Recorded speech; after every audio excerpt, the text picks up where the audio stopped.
ठीकु। हाणे वायोलेंट कहिड़े तरीक़े सां थी, इनिशियली जेको आहे सो उन्हनि initially they started mind storming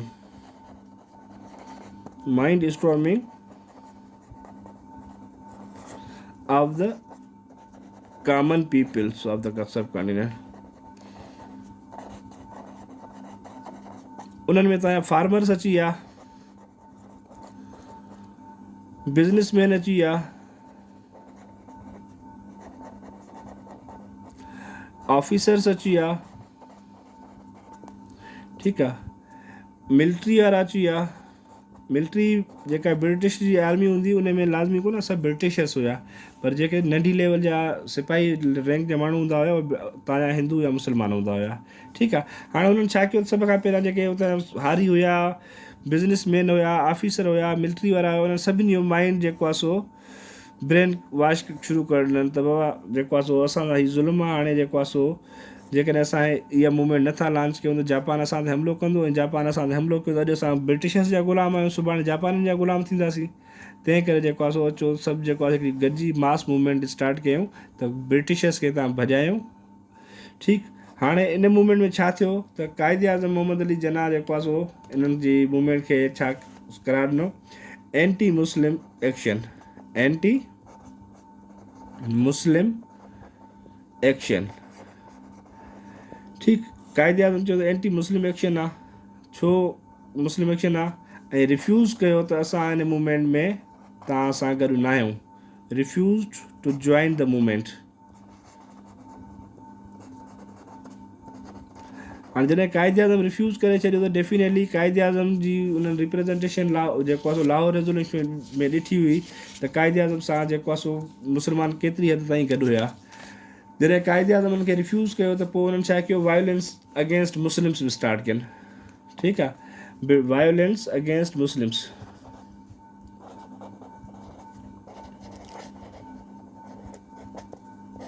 मुसलमाननि ते तशदुद करणु शुरू कयनि, मुसलमाननि खे मारणु शुरू कयनि, ठीकु आहे। काफ़ी मुसलमाननि जूं जानियूं इन मूवमेंट में वयूं, जेको क्विट इंडिया मूवमेंट हुई, ठीकु आहे।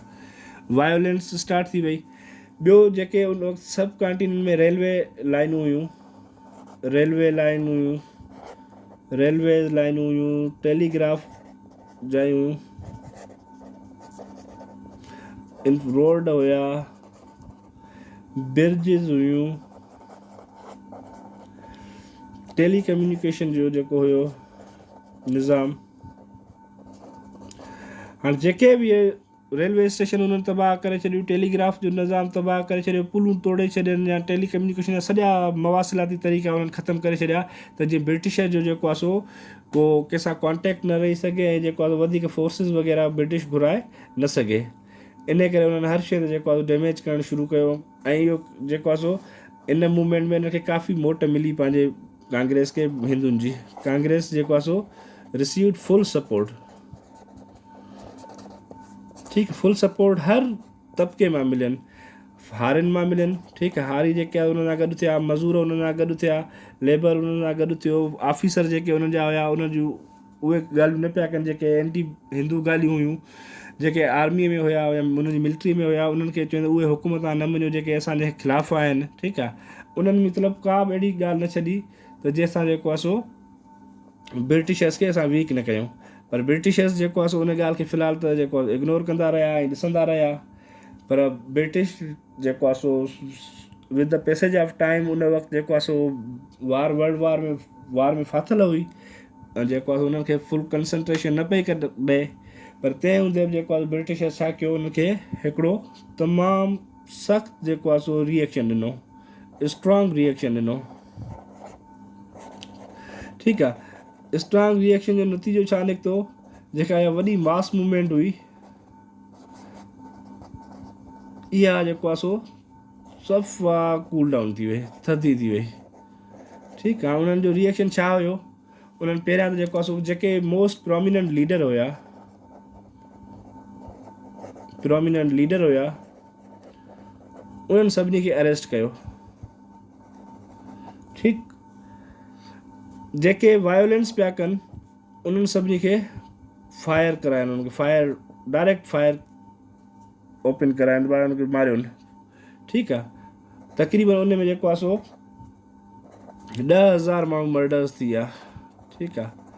ऐं अरेस्ट केतिरा थिया, तक़रीबन लख खां मथे माण्हू अरेस्ट थिया।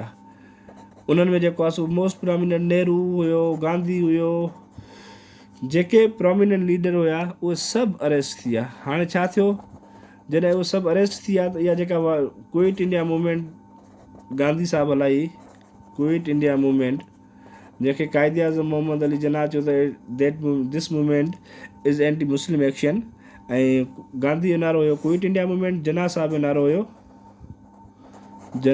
हुयो डिवाइड एंड क्विट। छा? Divide and quit. पहिरियां इंडिया खे तक़सीम कयो, पोइ वञो, ईअं न वञो। माना ईअं तव्हां जेकॾहिं वेंदो हलिया त कांग्रेस जेको आहे साॻियूं मुस्लमाननि सां ब्रुटली जेको रवैयो रखे पई, उहो ई सेम रवैयो रखंदी ऐं मुस्लमाननि जूं जेको आहे सो ॻाल्हियूं न मञंदी, ठीकु। क़ाइदे आज़म डिवाइड एंड क्विट, गांधी हुयो त क्विट इंडिया मूवमेंट, गांधी वरी हिते वायलेंट में इहो बि नारो हुयो त डू आर डाई, मरो या मारियो, पर पोइ हिते न हटो। पर ब्रिटिश जेको आहे सो ज़रूरु, असां ब्रिटिश जी कॉलोनी रहिया आहियूं। ब्रिटिशर्स जेको आहे सो वर्ल्ड वॉर 2 में हेॾी वॾी फोर्सिस खे मुंहुं ॾियो बीठी हुई त सब कॉन्टिनेंट जा माण्हू जेको आहे सो हितां एतिरा इक्विप्ड कोन हुयासीं, वेल ट्रेंड कोन हुयासीं ब्रिटिशर्स जे कंपेरिज़न में। त ब्रिटिश उन मास मूवमेंट खे with in spin off time, short time में जेको आहे मास मूवमेंट खे सफ़ा जेको आहे सो कूल डाउन करे छॾियो। कूल डाउन कीअं थी, जॾहिं माण्हुनि खे जेको आहे सो जेको वायलेंस पिया कनि उन्हनि डायरेक्ट फायर जो ऑडर ॾिनई, जेको वायलेंस कंदे नज़र अचे मारियोसि, ठीकु आहे। जेको तोड़ फोड़ करे थो उनखे अरेस्ट कयो। तक़रीबन लख माण्हू अरेस्ट कयनि। उन्हनि में त जॾहिं गांधी अरेस्ट थी वियो, नेहरू अरेस्ट थी वियो, जेको आहे सो नेहरू अरेस्ट थी वियो, जेके अब्दुल कलाम आज़ाद हुयो उहे अरेस्ट थी विया। जेके प्रोमिनेंट लीडर उन वक़्तु उन्हनि सां गॾु कमु कनि पिया हिन मूवमेंट में, उहे सभु अरेस्ट जॾहिं जेल में पहुता त इहा जेका मूवमेंट हुई क्विट इंडिया मूवमेंट बिल्कुलु जेको आहे सो थधी थी वई। क्विट इंडिया मूवमेंट जेको आहे सो बिल्कुलु कूल थी वई। पहिरियां हिनखे इनिशियली जेका मोट मिली माण्हुनि जी वॾी मास सपोर्ट वॾी मिली हिनखे। हारिनि पंहिंजो किरदारु अदा कयो, मज़दूरनि पंहिंजो किरदारु अदा कयो, फ़ौजियुनि पंहिंजो किरदारु अदा कयो, ऑफिसरनि पंहिंजो किरदारु अदा कयो। मतिलबु हर सेक्शन मां उन्हनि खे जेको आहे सो सपोर्ट मिली। बिज़नेसमैन्स जेको अंडरग्राउंड उन्हनि जी सपोर्ट पिया कनि, ठीकु आहे। त इन मूवमेंट जे स्टार्ट मां इहो लॻे पियो त जेको आहे सो कांग्रेस जेको आहे सो ब्रिटिशर्स खे जा गोॾा झुकाइण में कामयाबु थी वेंदी, पर ब्रिटिश जेका हुई उहे जेको आहे सो एॾा वीक कोन हुया जो नंढड़े हिकिड़ी मूवमेंट खे फेस न करे सघनि, छो जो उन वक़्तु वॾी हिकिड़ी फोर्सिस सां मुक़ाबिलो कनि पिया वर्ल्ड वॉर 2 में। त सब कॉन्टिनेंट ते हू पहिरियों ई रूल कनि पिया त उन्हनि खे ख़बर हुई त असांखे सब कॉन्टिनेंट माण्हुनि खे कीअं सप्रेस करिणो आहे, कीअं चुप कराइणो आहे। सो उनखे एतिरो टाइम न लॻो असांजी जेको हिन गांधी वारी मूवमेंट क्विट इंडिया मूवमेंट खे सप्रेस करण में। ऐं with in short spin off time जेका क्विट इंडिया मूवमेंट आहे उहा जेको आहे सो फेल थी वई, ठीकु। हाणे जॾहिं फेल थी वई, गांधी जेल में हली वियो, नेहरू जेल में हली वियो, सभु प्रोमिनेंट लीडर जेल में हलिया विया, त पोइ उतां खां जेको आहे सो ख़तो किताबत शुरू थींदी आहे गांधीअ जी जेको आहे सो मुस्लमान लीडरनि सां, मुस्लमाननि जे उन्हनि सां। त बाबा जेको आहे सो छो जो क़ाइदे आज़म नारो हणंदो पाकिस्तान जो, त इन क्विट इंडिया मूवमेंट में क़ाइदे आज़म चयो डिवाइड एंड क्विट, न ईअं काॾे वेंदो, पहिरियां इंडिया खे डिवाइड कयो पोइ वञो भले, ठीकु आहे। त गांधी हुनखे ख़त लिखणु शुरू कया, भाउ जेको आहे पहिरियां असां गॾिजी सॼी ब्रिटिश खे सब कॉन्टिनेंट मां कढूं, उनखां पोइ जेको आहे सो डिवाइड करिणो आहे या छा करिणो आहे असां पाण में वेही पॉलिसी ठाहींदासीं। उन्हनि पॉलिसी ते जिथे मुस्लमान मेजॉरिटी हूंदी या मुस्लमान मेजॉरिटी एरियाज़ हूंदा उनखे मुस्लमान जे हवाले कंदासीं। डिमार्केशन जेका करणी आहे असां पाण में वेही बाद में करे वठंदासीं।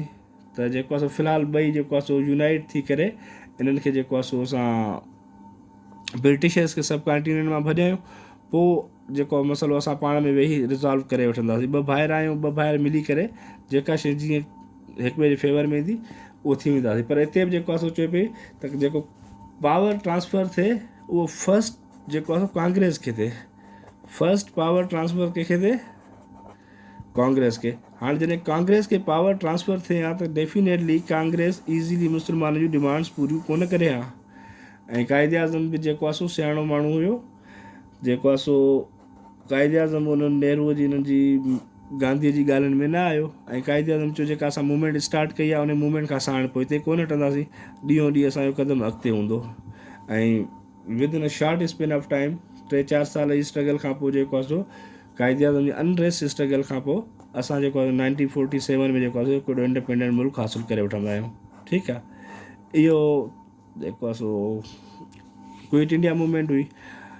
ॿियो टॉपिक असां जेको आहे सो पढ़ंदासीं, क्विट इंडिया खां पोइ गांधी जना टास्क थींदियूं आहिनि, वेविल प्लान ईंदो आहे या CR फार्मूला ईंदो आहे, उहे असां डिस्कस कंदासीं।